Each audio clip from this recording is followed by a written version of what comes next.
কড়াইতে একটু তেল দিয়ে দিলাম, তার মধ্যে একটু জিরে, দুটো শুকনো লঙ্কা ফোড়নে দিয়ে দিলাম।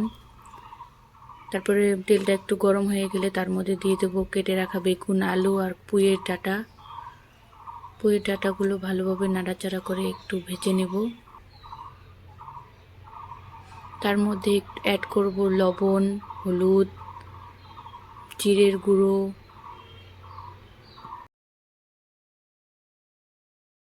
শুকনো লঙ্কার গুঁড়ো।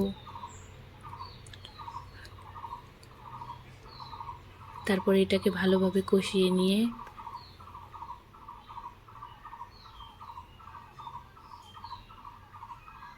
ভালোভাবে নাড়াচাড়া করে নেব এটাকে। তারপরে এটা থেকে হালকা তেল ছেড়ে আসলে পরে এর মধ্যে আমরা অ্যাড করব পুঁই শাক, যেগুলো আমি কেটে রেখেছিলাম, আগে কেটে ধুয়ে রেখেছিলাম।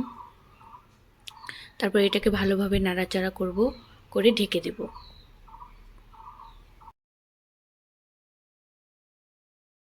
এই যে তৈরি আমাদের পুঁই চচ্চড়ি। আপনারাও বাড়িতে ট্রাই করবেন এরকমভাবে, খুব ভালো হয়েছিল খেতে।